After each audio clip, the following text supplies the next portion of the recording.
Hello, BookTube, and welcome back to Epic Comic Book Wednesday.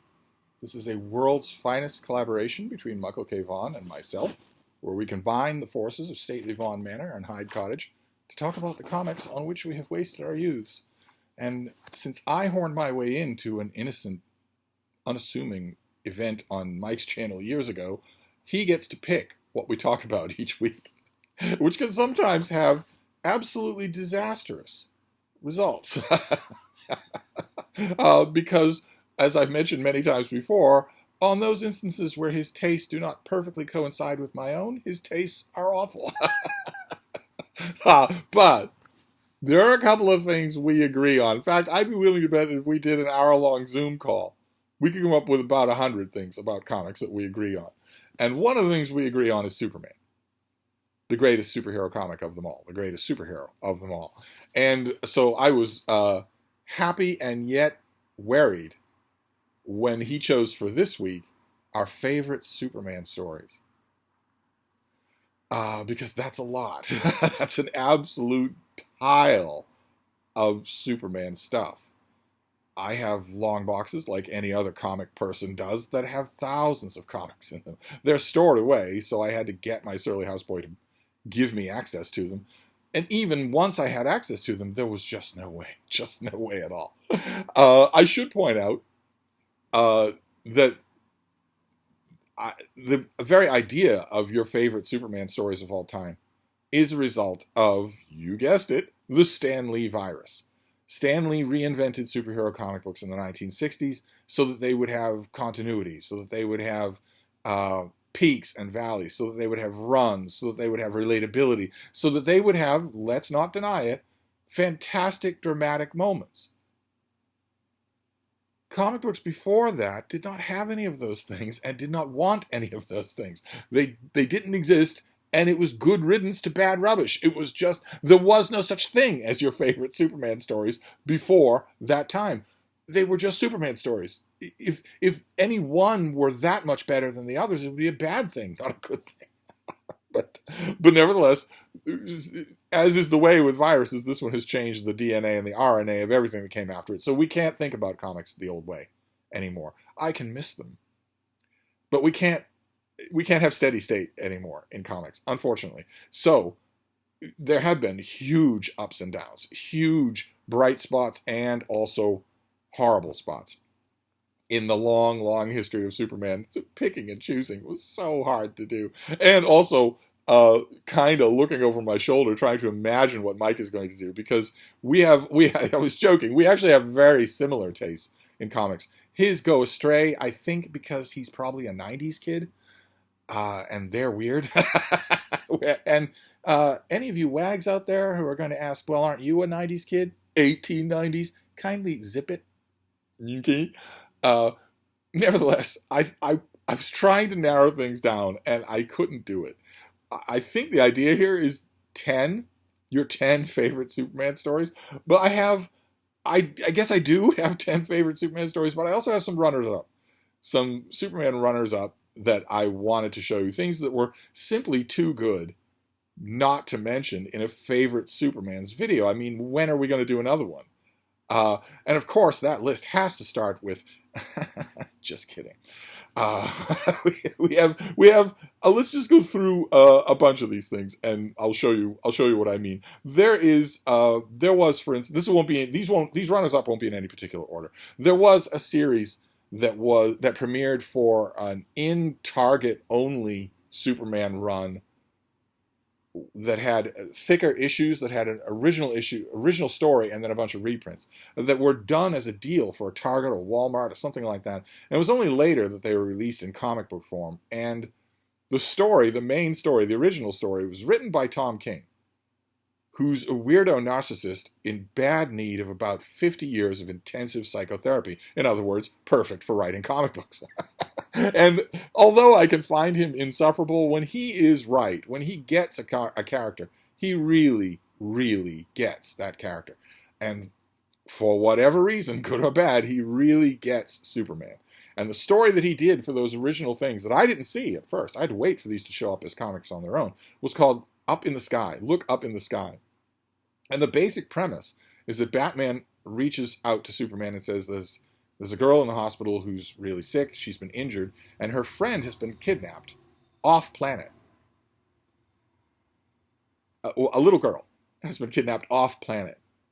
And Superman has all kinds of responsibilities on Earth. He has Lois Lane, his wife, is on Earth. He has all kinds of responsibilities, and the universe is a big place. He puts out a bulletin to Green Lantern and the Green Lantern Corps. He asks for help from the scientists on the planet Ran, because the girl apparently was taken with a Zeta beam. But sooner or later, he realizes, I've got to go and look for her. I can't put this off on anyone else. I can't say someone else will do the right thing. I'm Superman. He makes his peace. Lois Lane, of course, understands. Everyone else puts up with it in one way or another, and he leaves. He leaves Earth and goes looking for this little girl. This is the series that I'm talking about, with Joe Kubert art, or Andy Kubert artwork. Is this Andy Kubert or Adam Kubert? I always get them mixed up. Andy Kubert. And it gives the writer, Tom King, a chance to do a whole bunch of things. Superman has all sorts of interstellar adventures while he is looking for this little girl. He gets into a huge boxing match, for instance, that is beautifully, all this is beautifully drawn. He gets into a whole bunch of intergalactic adventures with, for instance, a very touching story about a terminally ill alien scientist who he vows to help. The Superman in here, in these stories, simply vows to help everyone. And there's a story, a backup story in this issue, that is the first thing that I want to mention, where an amnesiac Superman is displaced in time to World War II and Sergeant Rock, who was a DC Comics World War II era grunt hero with Easy Co. and on the front lines of World War II. And Superman doesn't know who he is. He knows only that he's from Kansas. See, I don't know what my name is, but I know that I'm from Kansas. So Sergeant Rock and Easy Company start calling him Kansas. And they find him a uniform, and they go through their usual World War II adventures. There's a bombed out church there. Look at that beautiful artwork. It's got snipers all through it. And Easy Company knows that they're only going to take this church. They have to take it, and they know they're only going to take it with massive casualties because the Germans are waiting for them. One thing they don't know, though, they do charge forward. And Sergeant Rock has the usual stuff that G.I. Joe and Sergeant Rock fans just love. They just love this sort of crap. All right, Easy, your mommy didn't raise you to live in a hole, your daddy didn't teach you to run from a fight, and I sure as hell didn't train you to die on a field. I don't know what the military version of propaganda is, but this is definitely it. Easy Co. is pinned down. It is an impossible task until they discover something about Kansas, which is that he's bulletproof.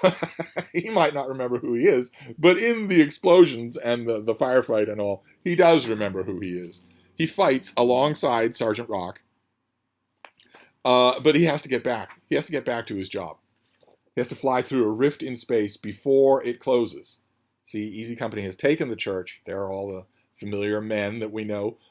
He flies off, but not before he and Sergeant Rock exchange some words. Sergeant Rock says, "What do I believe in? It ain't complicated. It ain't much. I believe in truth. I believe in justice. I believe in the American way. And let me tell you, after that day, I believe in Superman."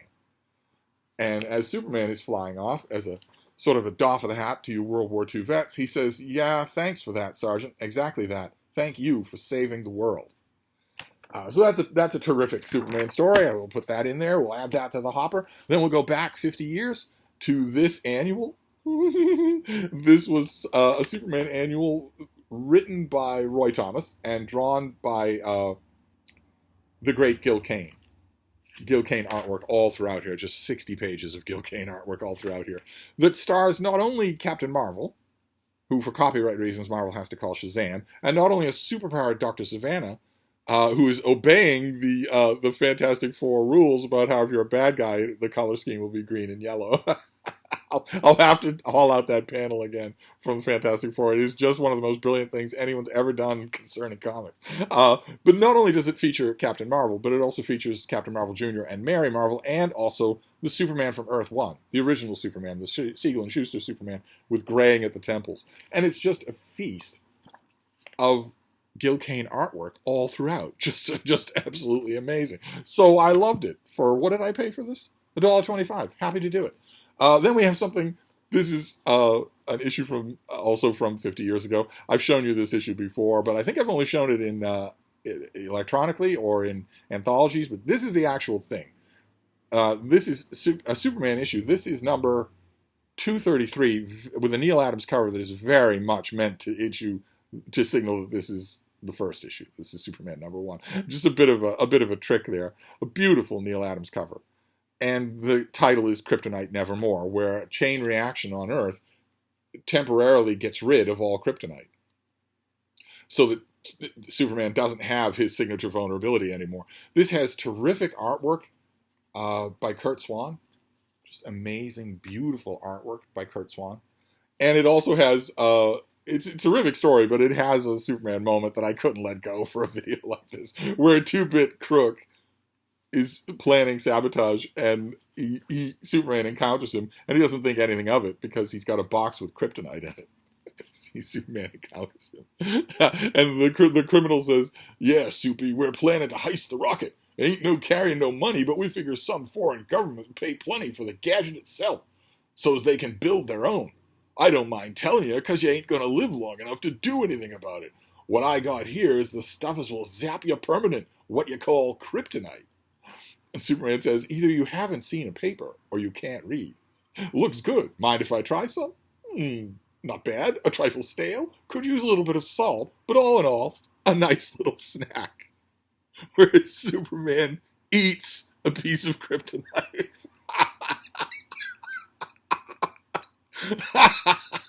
And then with his little pinky says, "Oh, and by the way, you're under arrest."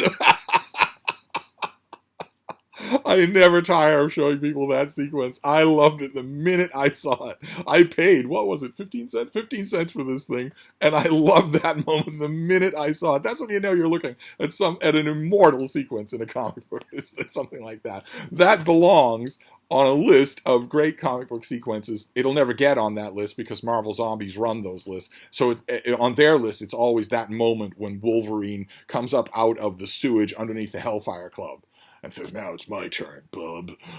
And there, in the Marvel Zombies list, moments like that will always be there, and this will be forgotten. But that is just great. Then, in terms of something that I couldn't resist showing you, number one, there was a comic book artist, especially a cover artist named Nick Cardy. He is forgotten now, but his comic book covers are the best comic book covers of them all. And when I saw this one, some of you may know, if you watch my channel other than Epic Comic Book Wednesday, you will know that I have a fascination for the Yeti, for the Sasquatch, for the Abominable Snowman. So this is an issue where Superman, with a great Nick Cardy cover, fights the Abominable Snowman. Now, it's not Nick Cardy artwork on the inside. Here you have the top logo there is Neil Adams. That right there. But this is Superman as drawn by Nick Cardy. But the inside of the issue is drawn by Kurt Swan. There he is, fighting the Abominable Snowman. And it's the same Kurt Swan who does the artwork here, because Kurt Swan is the greatest Superman artist of them all. So he crops up quite a bit on this list. But so does Gil Kane. I think Gil Kane is one of the greatest comic book superhero artists who's ever done anything. And he's worked on almost everything. And he did 2 issues that I just love from the old Action Comics run. This one is, if Superman didn't exist, somebody would have to create him. And this is an alien race that retroactively, they use technology to retroactively remove the human instinct for heroism. So after their attack, as you can see here, no heroes rise. This is just a downtrodden, beaten planet, except for 2 boys, Joe and Jerry, who are always coming up with wacky, dumb stories. Nobody ever understands their stories. They're just 2 little boys who are always coming up with ideas. And when push comes to shove and these aliens are threatening the whole world, they dream up a hero, a Superman. And thanks to their belief, he comes alive and fights the aliens and reverses the psychological effect. And it's just wonderful, absolutely wonderful. Superman has his victory. He flies off. Everything is back to normal. And years later, we see two other creators working on something new. Just awesome. Just an awesome thing. I always go on Comic Book Wednesday. I will try not to belabor it today. I always go on about how one issue, one and done, standalone stories that are terrific are lost art. People can't do them, and they used to be the reason you got comics. You got them so that you had a completely wonderful 15 minutes, and then you went on about your day. But anyway, we have the same thing again here. This is also Gil Kane. And this is just a story about what Superman does in the course of a day. There is a plot here, but mostly it's just him being incredibly busy for 24 hours, just with one thing after another. He does have a mission that he's on, but he's constantly getting distracted with people. There's a guy about ready to fall off the Eiffel Tower, and Superman says, let's see here, haven't been to the Eiffel Tower for a while, not since that bomb problem. Those of you who know your Superman movies will know exactly what he's referring to there. I'd be able to date the comic. But then we move much later. This was a brief thing that DC did called Legends of the DC Universe. And this was a great issue. Who did this? Kelly Puckett wrote the story, and Kevin Nolan did the finishes of Dave Taylor's artwork. This is one of the only comics I've ever seen where the creator roster that you get at the beginning of every modern comic is done on a fat slob's belly. It all managed to fit on one fat slob's belly. But this is a story about a young Dick Grayson Robin who meets Superman for the first time. But it's not the first time he's heard about Superman, because Batman has introduced him to the concept of Superman and has a wonderful line. See there? Superman was in Gotham City, and there's the little Dick Grayson. Batman comes back to the Batcave, and Dick Grayson says, "You met him. What was he like?" And Batman says, "Lightning, thunder. He's not human, Dick. Never forget that." Because this was in the era of DC Comics when Batman and Superman were not friends. And the thing I like about this is not only that Superman is he's very sweet in this issue, talking to Robin about how nice it must be to have a partner.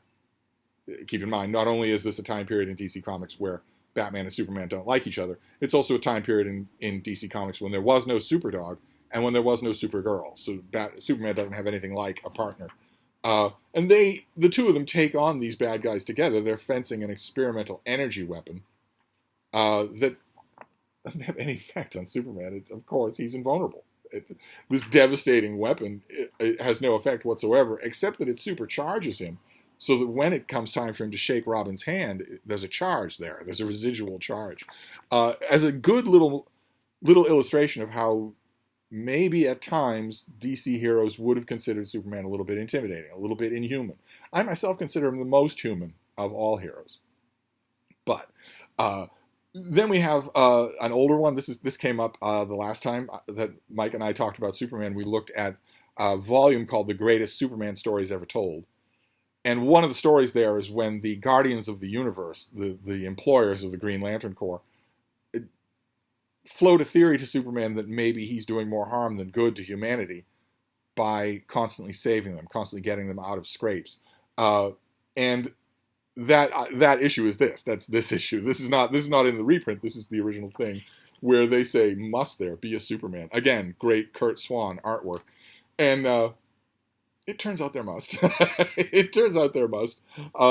They're all very smug at the end because they haven't stopped Superman from going about his mission, which is terrific, and which really highlights the role that Superman plays in the world. At least mostly plays in the world, unless bad creators get a hand on him. We have imaginary tales like this one, Superman 2001. You might be saying, those of you who are fairly young might be looking at this and saying, "Oh, so this come out in 2001?" No, 2001 was the far, far future when this came out. This came out in the bicentennial, didn't it? Yeah, 1976. Again, with artwork by Kurt Swan, where baby Superboy comes, or Super Baby comes to Earth in the 1960s, 1970s, something like that, and comes of age in 2001, an unguessed 2001 from what people were thinking about then. I thought when I bought this, I was thinking, okay, well, this is fascinating. I absolutely love it. The army general who sort of affectionately but informally adopts this young alien, calls him Skyboy, and a rather nice familial relationship develops between them, so that when the general dies, young Clark Kent has a very Bruce Wayne type moment. Notice the technology from that we imagined in 1976, that maybe you'd have visual communications, but you certainly couldn't do without phones. You'd still put a phone to your ear. When I read this, I thought, well, it's we buy our comics for wish fulfillment, but there's no way we're going to be alive in 2001. We'll certainly wipe each other out in nuclear war long before then. 1976. It never occurred to me that, good Lord, if you told me in 1976 that in 2023 I would be talking about this comic book on that kind of futuristic visual screen to an audience of imaginary people. Well, anyway, we have iconic tales like this. This is Superman Races the Flash. There you have a Carmine Infantino cover, but still on the inside Kurt Swan artwork, where Superman and the Flash race for charity. And I counted, and most of the time that one or two of the characters have trouble, it's the Flash having trouble and Superman saving him. Most of the time, that's true. Superman is not allowed to, see, the Flash can vibrate through the Great Pyramid, whereas Superman, I guess, cannot. So he has to fly over it. He has to go over it. But on choppy seas, or on sand dunes, he can blast right through them. Fantastic Kurt Swan artwork. They race for charity. This was before there was any concept of the Speed Force. And so before there was any concept that the Flash should have won this race. I consoled myself. Of course, you know how the story like this is going to end back then. I consoled myself when I read this originally by saying that Superman would certainly have easily won if he had been allowed to fly. But no. Anyway, a classic story. Then if you want to move much, much later on, one of the writers who sometimes flirted with giving Superman some science fiction, putting some science fiction in Superman stories, was Jerry Conway. And that's this. This is Superman number 347 with great artwork by Jose Luis Garcia Lopez. Just incredibly beautiful artwork. Let me get you an example of there's Superman and Lois Lane dancing high above Metropolis. But let me give you another example of the incredible artwork here. Look at that. Just amazing. Just incredible.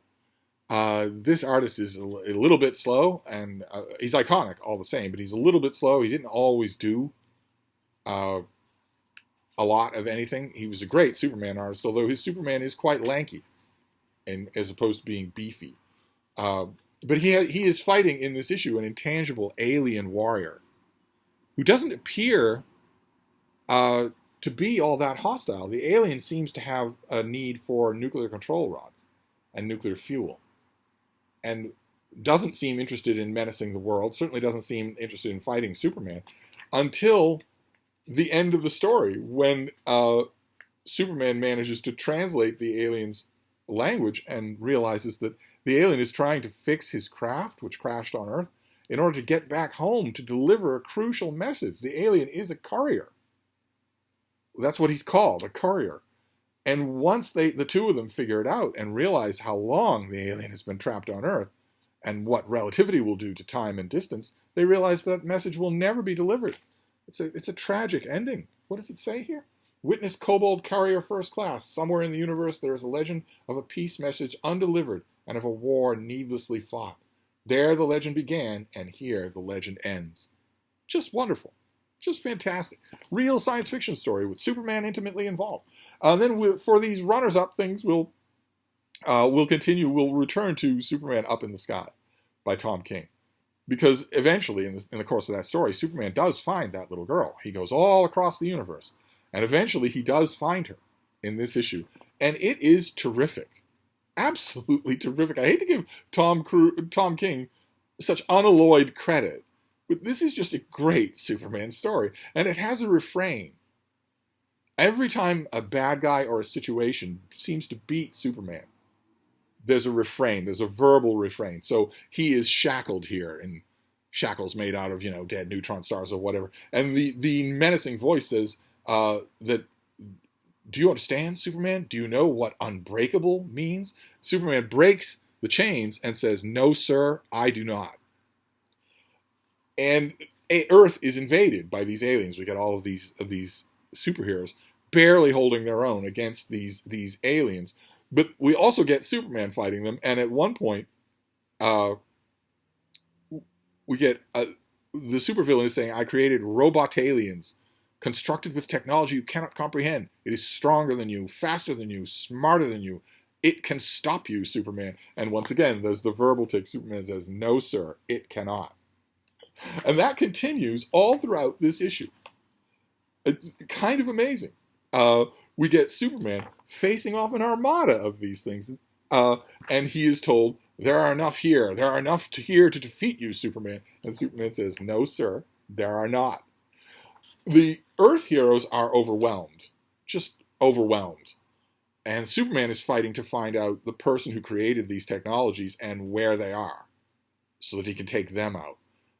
But he's told, you are like them, I know. Despite your powers and your fight, underneath you are them. Like all of them, you will fall. And Superman says, no, sir, I will not.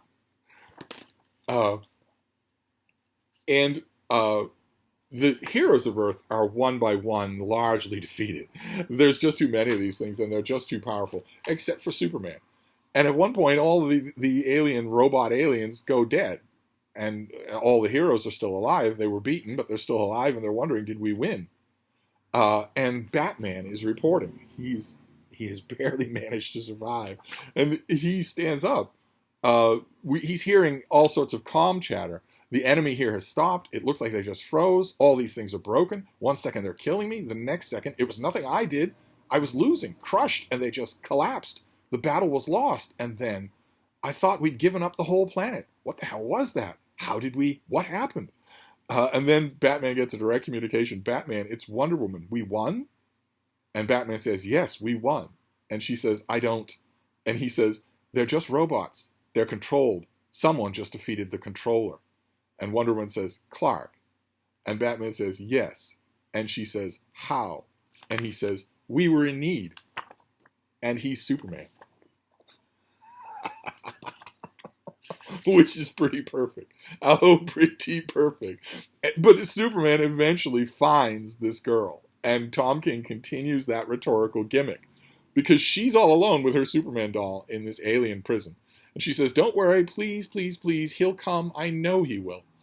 No matter what happens, we can't give up. He wouldn't give up, so we won't either. He's coming, and I'm going home. And he smashes open the wall and says, yes, ma'am, you are. And they have to travel all across the galaxy, and Tom King racks up all of the storylines that he's been talking about. We return to that mortally ill alien who Superman has saved in a big bear hug. A big bear hug. Where she says, why was he crying? And Superman says, some people cry when they're happy. And she says, why was he happy? And Superman says, he was sick. He thought he was going to die, and he didn't. And she says, why didn't he die? Did you find the cure? Is that why he was saying thank you? And Superman says, yes. And she says, was it hard to find the cure? And Superman says, yes. She says, why did you help him? And Superman says, because he needed it. She says, don't other people need you? And Superman says, they do. And she says, are you going to help everyone? And Superman says, no, but I'm going to try. And they fly all across the universe. And this is Tom King sort of parodying the way a little kid will just bombard you with an endless amount of questions and just ask you questions forever. She asks him questions all across the galaxy, across the whole of time. That's all she's doing is asking him questions. Is Wonder Woman as cool as she seems? Cooler. So Green Arrow just has arrows and nothing else? As far as I know. and fights like with you and everyone all the time. Does that even make any sense? It does for him. It does for me. In that race with the Flash, how did you win? I ran faster than he did. No, not that. The other thing. How did you run faster than he did? That's the thing, Alice. What? There is no other thing. They get all the way home. He brings her home. This one girl out lost in the wilds of the universe. And she says, I bet you thought I'd ask you why you went all up in the sky, why you left everything behind to save me. But that's a stupid question. I'm not going to ask it because I already know the answer. And Superman says, you do? And she says, yeah, it's not hard. It's just, you're Superman. So kudos to Tom King. That is the character done perfectly well. But believe it or not, at 30 minutes, I still want to get to actual entries. So we'll start off with something fairly weak, generally weak. This is a collection of a run that was done by Max Landis.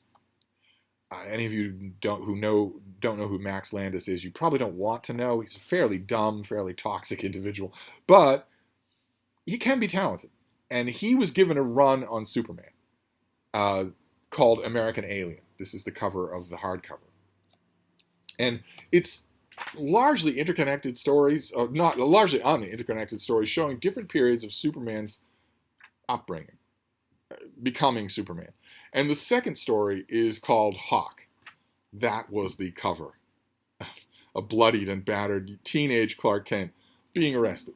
The artwork is by Tommy Lee Edwards, and it's very cinematic.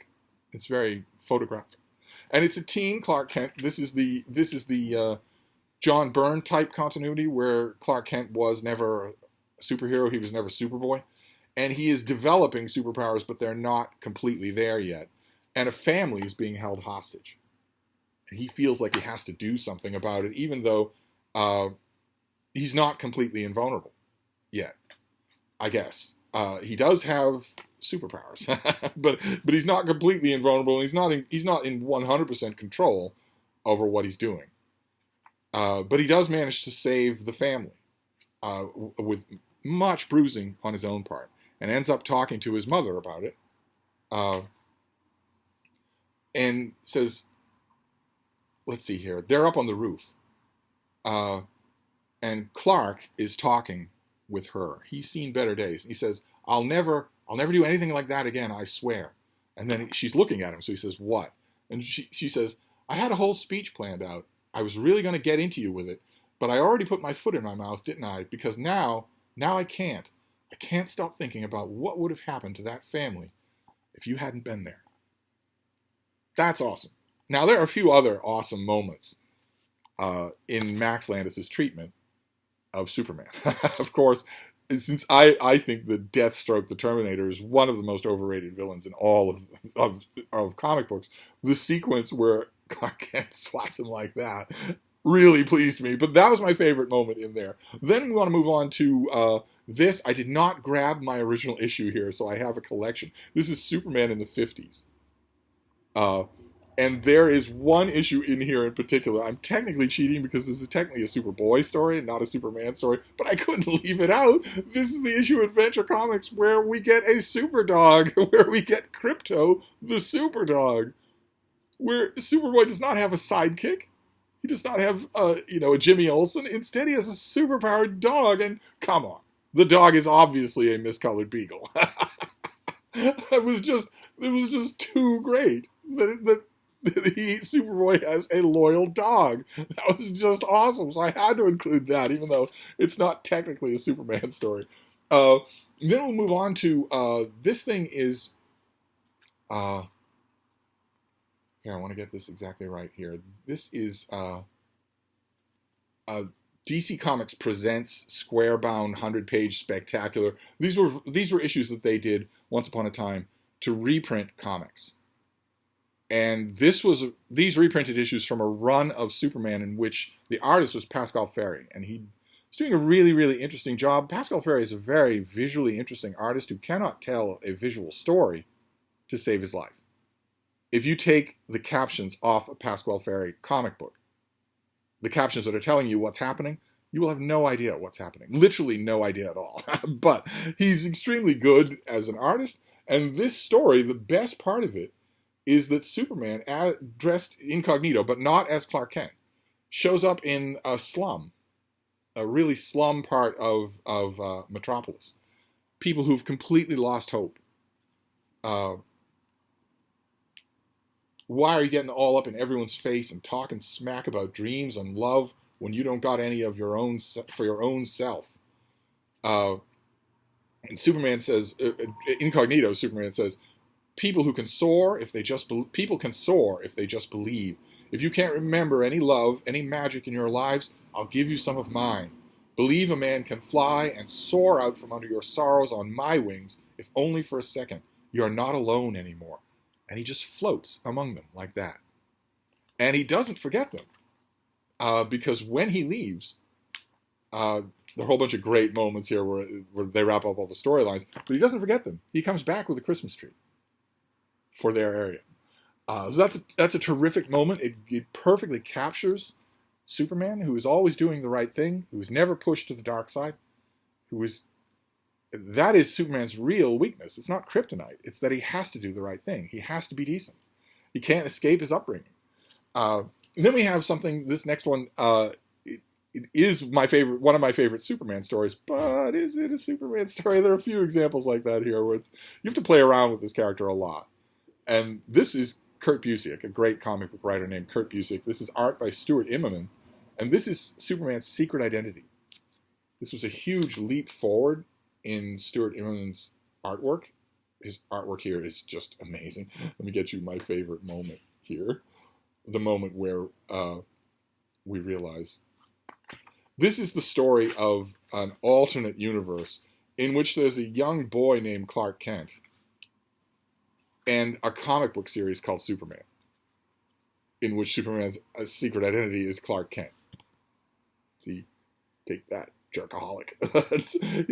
There is a comic book, but it's Clark Kent in this storyline is constantly getting ribbed by his friends because it's not his fault that a fictional character has his name, that his parents thought that would be funny.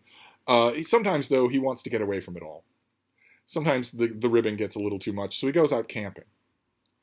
And in the middle of the night, he realizes that he has Superman's powers and that he can fly. Look at that artwork. How incredible. Stuart Immonen had never done anything like this before. Just look at how beautiful that is. Just incredible. And this story goes on from there. Here's a flooded town. What would you do if you were this kid and you suddenly had amazing powers? What would you do to help in a situation like that? This is kind of a what if Superman existed in the real world story. And it goes on. It goes on for a good deal of time. This character gets older and has to deal with the U.S. government. He has to fall in love. And it's wonderful. As a meditation on the Superman story, it's just wonderful. And we get a lot of those. I want to show you a lot of meditations on the Superman story because that's what is the great draw of this character, is that this is such a mythic, iconic character that everybody wants to take a whack at telling the story of that character. How will you revamp the Superman origin story to make it feel fresh or new? Lots of people have done that. That's going to be a thread for this video from here to the end. Like, for instance, this is by... oh, God. This is Pasquale Ferry artwork, I know. Let's see here. Go and help us. Yes, this is by Joe Casey, Jeff Johns, Joe Kelly, Jeff Loeb, Mark Schultz. There are lots of artists, but the two main ones are Pasquale Ferry and especially Ed McGuinness. Ed McGuinness is perfect for Superman, for drawing Superman. Didn't do enough of it, in my opinion. But this is called Return to Krypton, in which Superman and Lois Lane make their way to Krypton. But it's the real Krypton. It's not John Byrne's stupid Krypton of antiseptic, asexual creatures. Instead, it's Jor-El and Lara the way we remember them, the way they should be, and as heroic as they were, as doomed as they were. The planet Krypton is doomed. But in the machinations of this plot, oh, look at that. Just incredible. In the machinations of this plot, uh, Superman and Lois Lane go to Krypton. They dress like Kryptonians and they go to Krypton. In the past, Superman meets his dog. And more importantly, Superman meets his parents. Now, this is a thing that's been done many, many times. It was done in Superman when I was growing up. And it never fails to be moving. Just never. And they have a lot of adventures in this story. This is a really terrific story. They have a lot of adventures. Naturally, the villain here is General Zod, but there's a conclusion here. There's a finale to Return to Krypton that is amazing. It is amazingly good. I don't know if it's canon, and I don't care. When you have a creative team that's willing to revisit the classics like this, you take it as just a standalone thing. Same thing with this. This is, we have Geoff Johns again. This is Geoff Johns and Gary Frank, Superman's Secret Origin. Once again, you can see right away Gary Frank's weird penchant for teeth. Unfortunately, that just runs throughout here. He is obsessed with teeth. But this is Geoff Johns and Gary Frank telling Superman's origin story, much like Max Landis did, much like, who was this other one? Kurt Busiek and Stuart Immonen did an origin story. This does the same thing. It gives us Superman's origin story from the beginning. With all sorts of variations. The variation, of course, that I love the most is that Geoff Johns gives us the Legion of Superheroes back. In this story, Superboy puts on his costume as a teenager, saves people as a teenager, and has adventures in the future with the Legion of Superheroes. Naturally, I love that. Naturally, I did. And we get a pretty neat homage visually to Christopher Reeve when Superman is talking with Lois Lane and introducing himself as a friend. And the finale here has a bitter, jealous Lex Luthor because he's no longer the top dog in Metropolis. He's no longer the person who's charting people's destinies. But we also get this. That is just awesome. I mean, he's angry. The people of Metropolis are saying, look up in the sky. And Lois Lane, well, that is just wonderful. That is absolutely wonderful. As a revamp of Superman's origin story, it pleased me immensely. It involved the Legion of Superheroes. But if we're talking about another Superman origin story, there's another one that is great. This is by Mark Waid with artwork by Lionel Francis Yu, and this is Superman Birthright.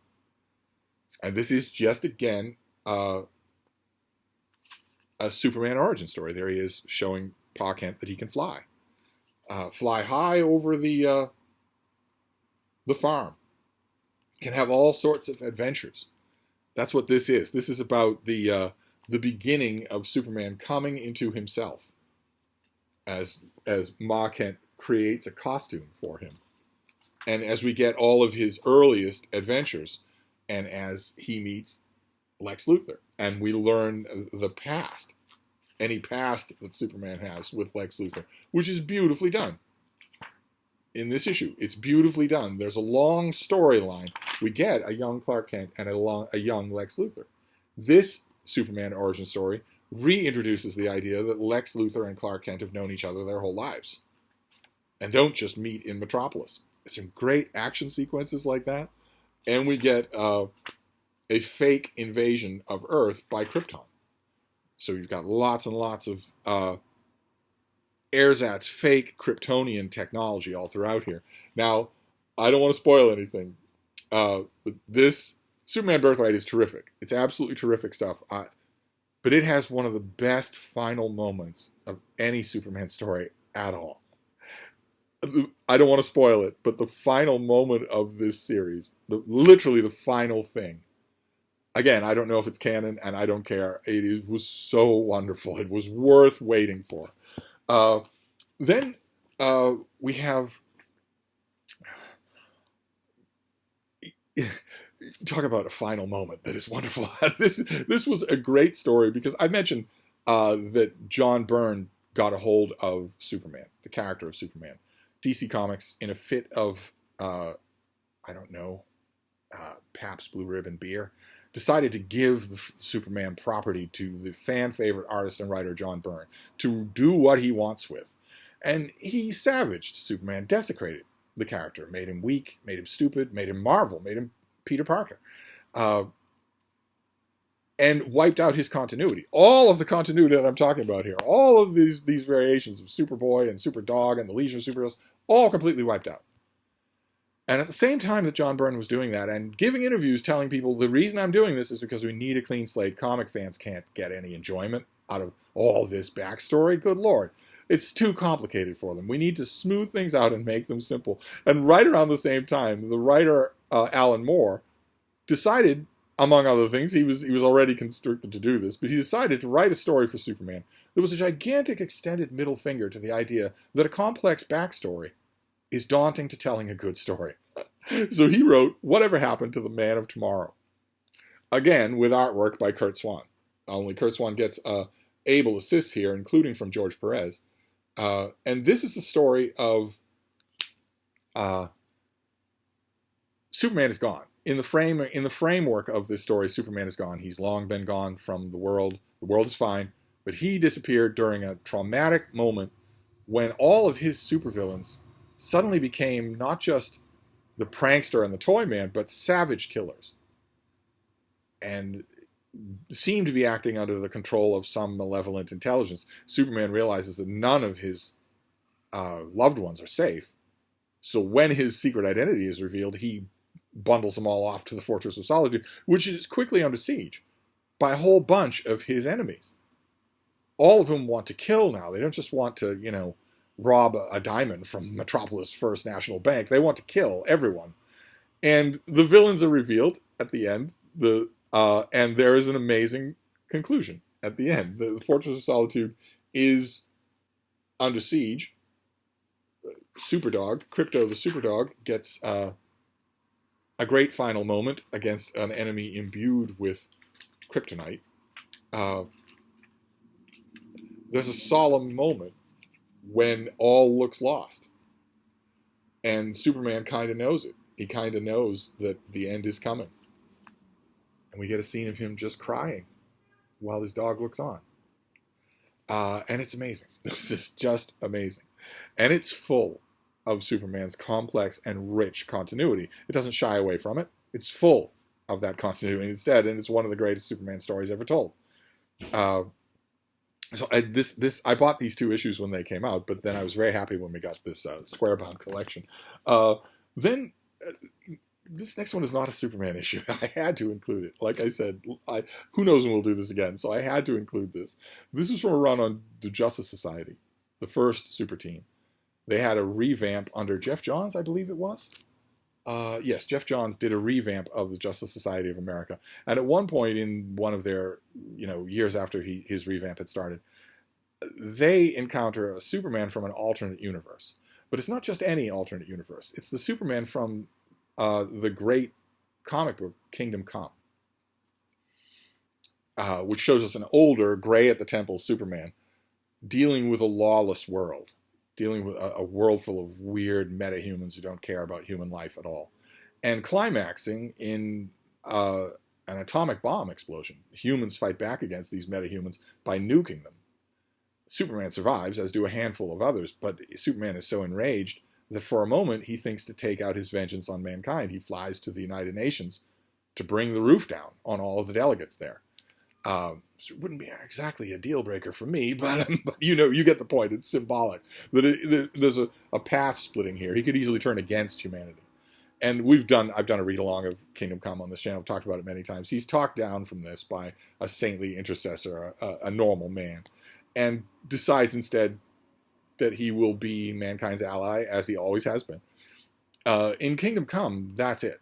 That's the story that we get, is that the heroes will work together with the surviving metahumans to be better friends to humanity. And Superman and Bruce Wayne and Wonder Woman, they all survived the nuclear explosion, and they will all work together. They are friends. There's a wonderful concluding segment to Kingdom Come where they meet in a restaurant and simply talk. And Wonder Woman admits that she is pregnant. And in the Justice Society run, Jeff Johns has them meet that Superman. He is displaced from his reality. He has some adventures with the team. He's significantly more powerful than the normal Superman. He's significantly more powerful than anyone on the team. And in the course of that storyline, they meet and fight the villain from Kingdom Come, Gog. They face him, and in the course of that storyline, that displaced Superman realizes more and more that he needs to go home. He can't stay in this alternate reality, and it turns out there is a doorway that will lead him home. So he goes home. I was buying Justice Society for that Superman at the time, and I thought, well, isn't this nice? Of course, he's sooner or later going to have to send it back to his own reality, because we know that he lives in that reality, so he can't be exiled from it. And then I bought that issue. And a lot of these issues had Alex Ross covers. Alex Ross was the artist for Kingdom Come. And I bought that issue, and I thought, oh, it's great that they gave this an Alex Ross cover. That's terrific. And there is Superman flying into a portal that is part of a character named Starman. But this is going to wrap up the story of Gog and Magog. This has not really much to do with that Superman. I'm sure they'll resolve that storyline down the line. But no, nothing prepared me for how this ends. Because when the Magog storyline ends, see, with this kind of artwork, suddenly it shifts to Alex Ross artwork. But it's not reprints from Kingdom Come. It's him reprising Kingdom Come. There is the immediate aftermath of that nuclear bomb. But we've never seen these panels before. There is Superman flying off to wreak vengeance on humankind, interspersed with, what is this, Terry Eggleston artwork? Where it intersperses. There we have Norman McKay trying to talk him down. But this is new. This is all new stuff. This is Alex Ross revisiting Kingdom Come after 30 years. And we get Superman and Wonder Woman and Batman and the remaining heroes teaming up with humanity, and Superman smiling and making his peace. This is the end of Kingdom Come. And Starman, who is this guy, he's the living portal through which Superman goes back to his reality. He returns to these heroes in his own world and says, Superman went home, but don't worry, I've seen his future. He has quite a life ahead of him. And then we get that life. We get the scene where Wonder Woman brings Clark Kent a pair of glasses to help him see clearly. Lois is long gone. They fall in love. And then the story continues. 10 years later, there is Superman and Wonder Woman with a brood of superpowered children. Batman is helping out. Then 20 years later, Batman is dead. That might be the mother. That might be someone very intimately connected with Batman. 20 years later, Batman is dead. But it keeps going. 100 years later, there are exploratory vessels blasting off from Earth. Notice? Superman has gray hair, but he still has the glasses to help him see clearly. Then, centuries later, the eastern seaboard is sunk under. Who are these super beings? We don't know. Centuries after that, with futuristic farms and an Earth clawing its way back. And then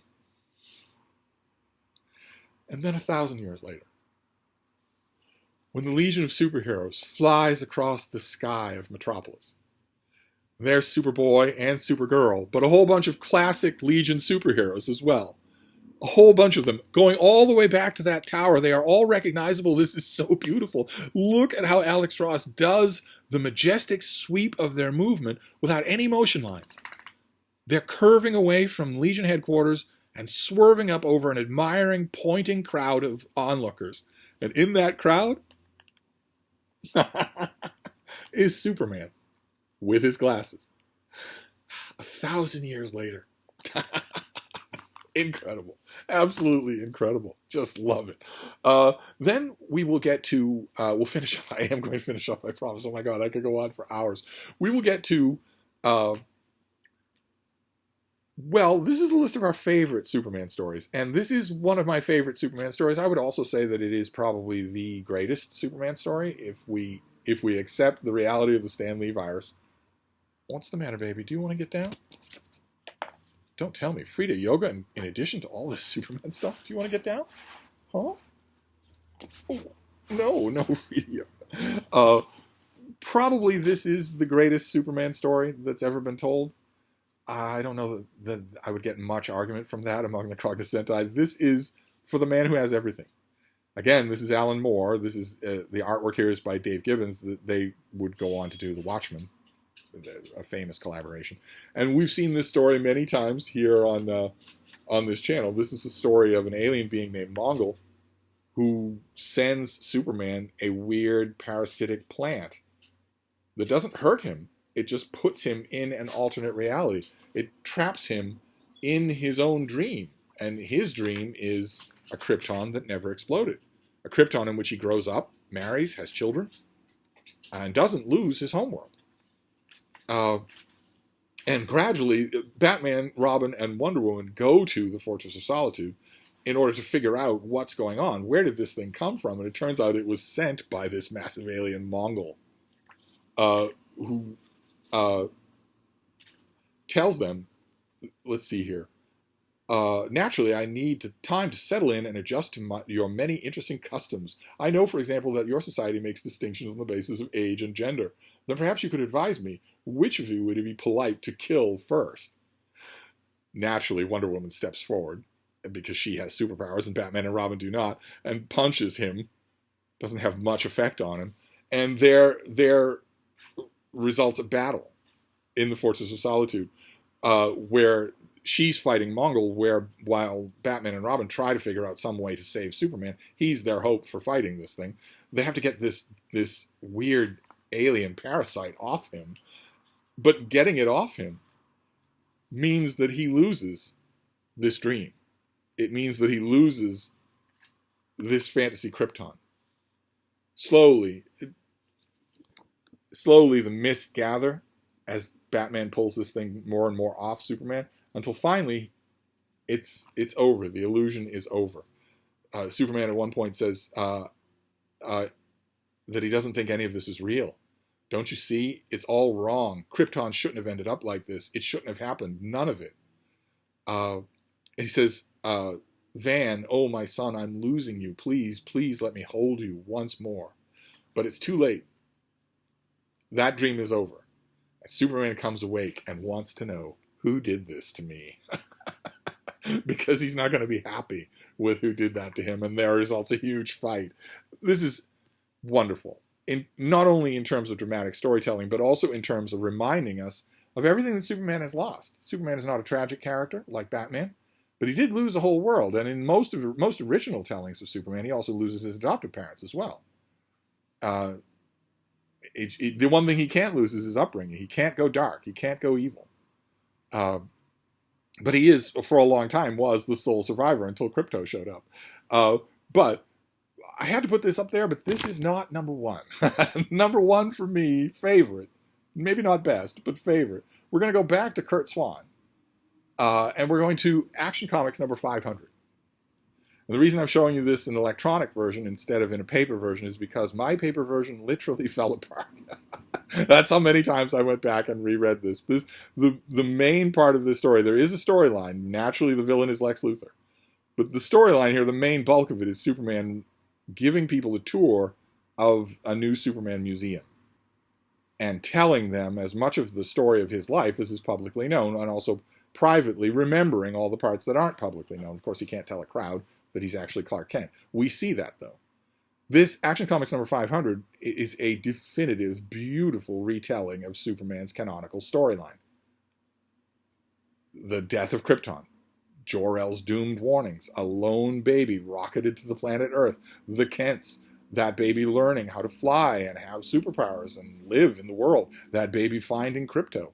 The only thing that's missing from this is the Legion of Superheroes, but otherwise, it's a beautiful, canonical retelling of Superman's origin story, which, as I said, is something that people do regularly when they're telling great Superman stories. They take their own whack at that origin story. And I loved this issue so much. Oh my God, I loved it so much.